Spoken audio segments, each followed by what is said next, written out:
Hello, everyone. Welcome to the Belmont Journal, Belmont's own program for hyperlocal news and community affairs programming. I'm your host, Roger Colton. Belmont High School was just ranked one of the top high schools in the Commonwealth of Massachusetts. In its annual ranking of high schools, the magazine U.S. News and World Report ranked Belmont High as number 9 in the Commonwealth of Massachusetts. Congratulations to Belmont High faculty, staff, and students.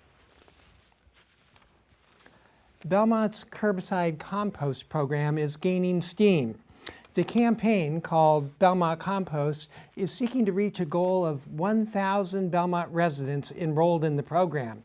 The program is about halfway there. If the goal is reached, the price for curbside composting will be reduced for everyone. More information can be obtained at blackearthcompost.com. Welcome to This Week in the Belmontonian. I have with me today Franklin Tucker, who is the editor and publisher of the Belmontonian, Belmont's online source for hyperlocal news. Franklin, this week was town meeting, and the real story that comes out of town meeting this week is not the articles, but really the process, what we've been going through. Let's talk about the roll call first. Roll call has always been around. It's not something new, but it was something that was pretty rare. It was done, when and before we had electronic voting. It was literally people going. You would have recorders, human recorders, who would go to each person and check off whether they voted yes or no. And like I said, we've had this process ever since we had town meeting.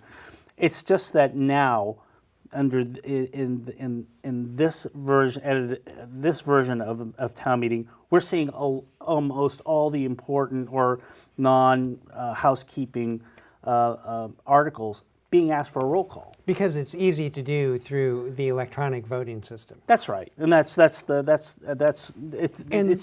because it's easier to do doesn't mean there's a question of why is it being done.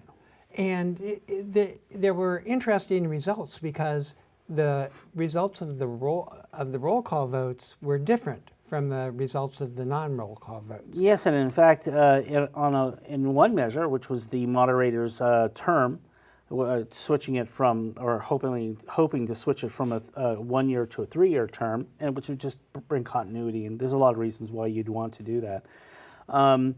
It actually switched the result. I mean, at the very beginning, the first vote, the article was defeated by 2 votes.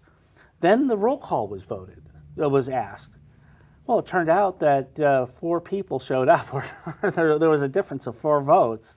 And so the positive, or the yes for the 3-year term, won this time by 2 votes, which brought on an entirely. Then we had the process of recalculation, reconsideration, which means a third time we're going to be voting on this. And before we go to the reconsideration, there really are 2 different attitudes, if you will, toward roll call votes. Yes, I think that in many ways it's you cannot dispute that the people who are asking for all the roll call votes, they're looking for transparency. They're saying every vote should be counted, every vote should be known, and that is the most transparent of our town meeting actions. And then the pushback on that is the vote shaming. What one person called vote shaming, and basically it's taking down names.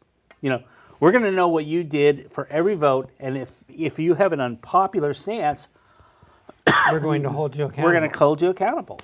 And you had a situation where a simple vote, a non-controversial vote, naming the Board of Selectmen to become the Select Board.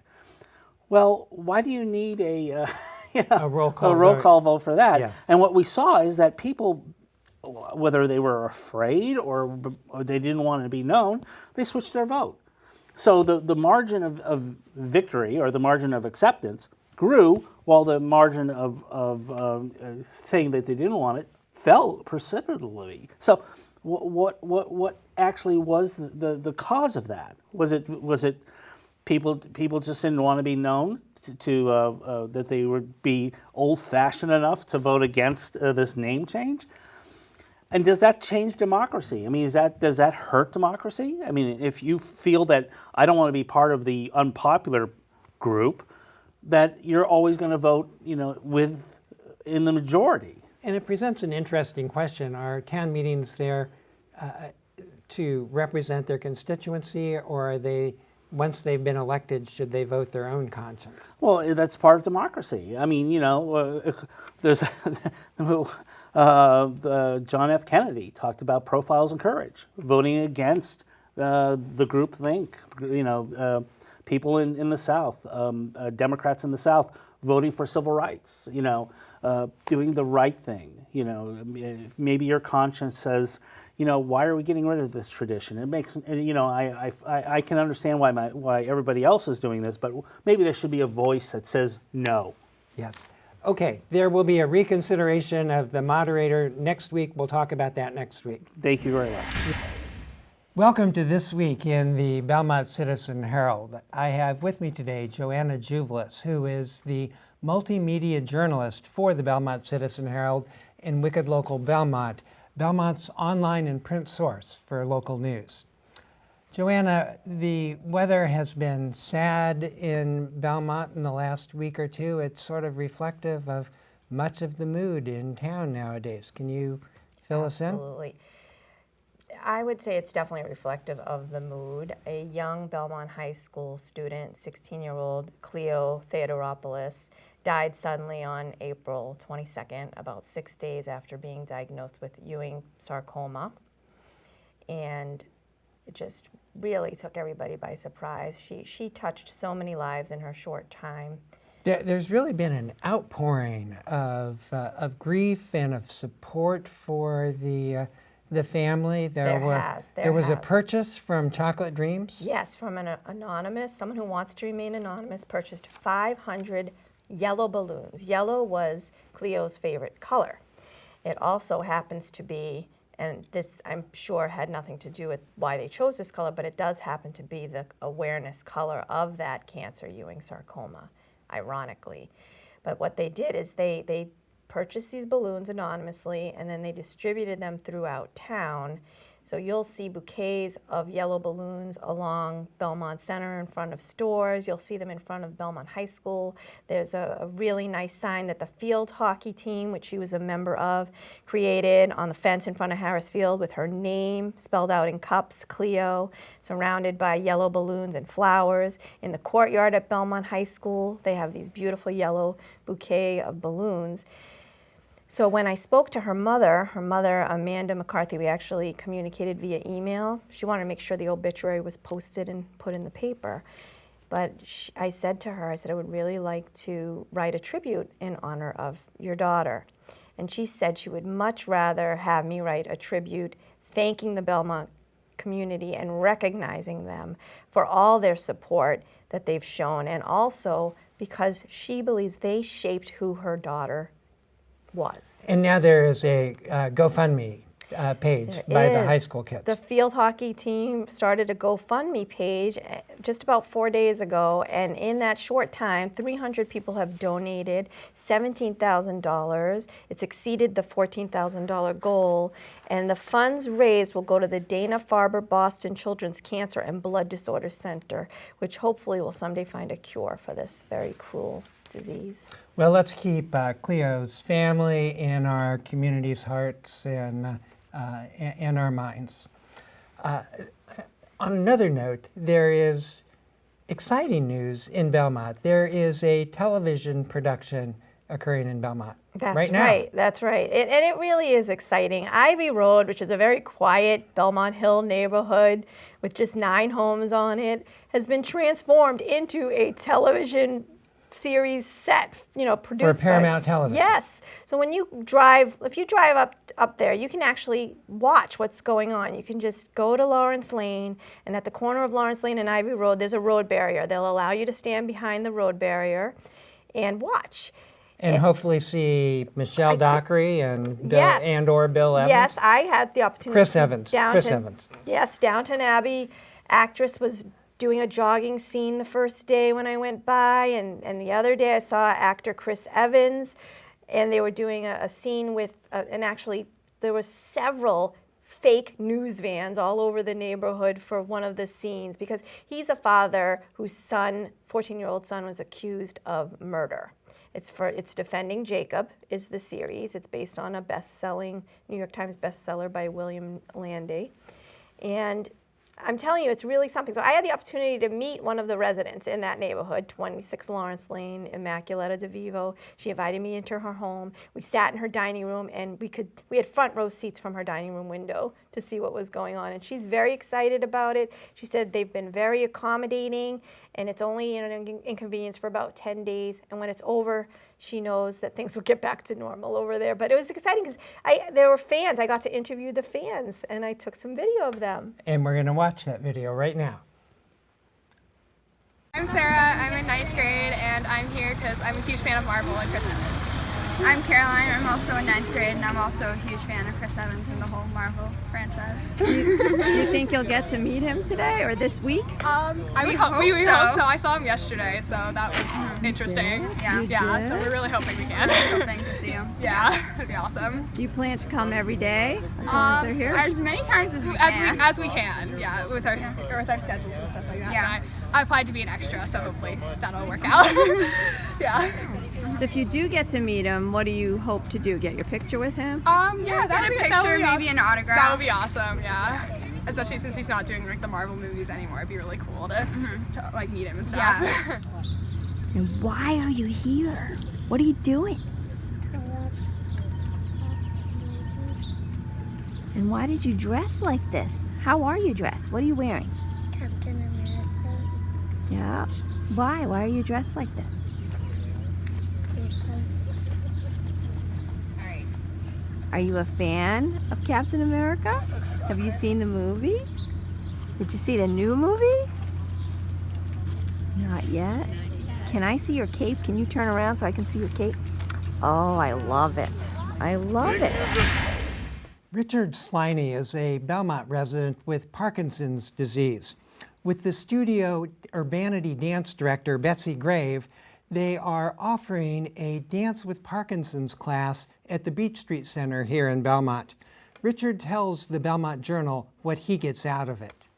The Parkinson's basically freezes my body. The muscles get tight. They don't want to move. The loss of dopamine makes you forget that you can move. And I'm finding the opposite is true. The more I move, the more I can move.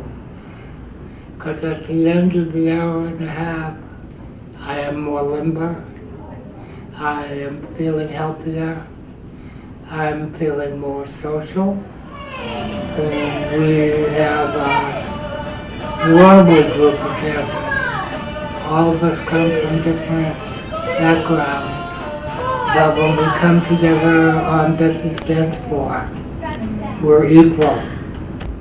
thinking specifically with Dance with Parkinson's, really looking at gait, thinking about opposition, and really every single exercise in the class is really designed to help combat the symptoms of Parkinson's disease. The class, although it's for anybody, I don't have Parkinson's, but I had a brain tumor when I was 3, so I have some balance issues. It's made a big difference. I think so many stories about dying with Parkinson's, the dance classes, living with Parkinson's. For several years, I needed 2 support canes. As a result of the way my body has healed during the classes, I only need 1.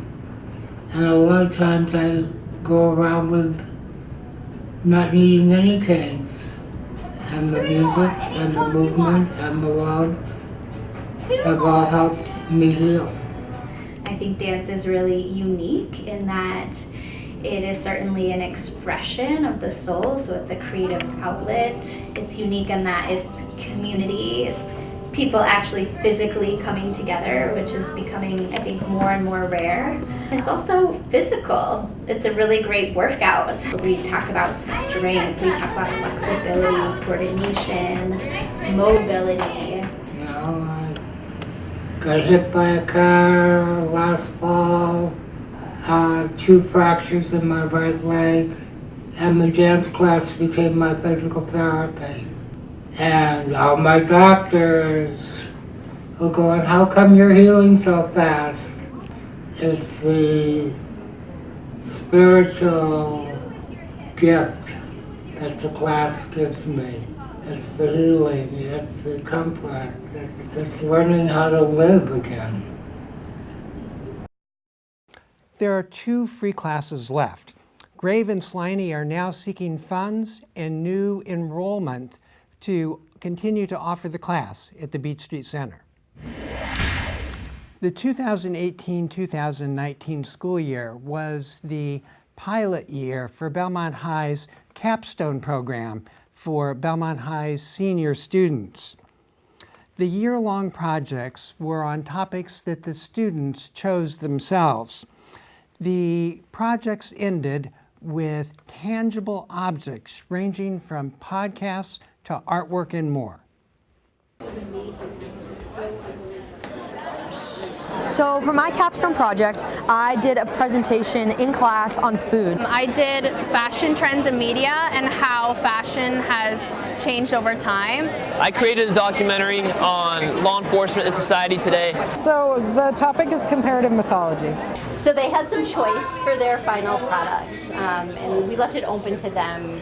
And so they could choose, a museum exhibit or a podcast or short stories. There were 6 or so to pick from. And they spent a lot of time thinking about what kind of product were they interested in creating to show their learning throughout the year. So I created these 5 pieces and I focused on specific trends from certain areas. So for like the grunge movement, a lot of the clothes that I saw were like really tattered and kind of intentionally not perfect. And I intentionally did that with the clothes to make it look like they were imperfect. I wanted to look at the similarities between mythologies because I feel like when you analyze what's in common between mythologies, it reveals a lot about human nature. And there's just a lot of innate characteristics that we all share. And I think religion is so often used as like a dividing force, but it should be uniting. I don't think people think about it that way. I have experience in cooking, so at home I prepared 5 dishes from places I picked. The whole idea was that food connects culture and people all around the world.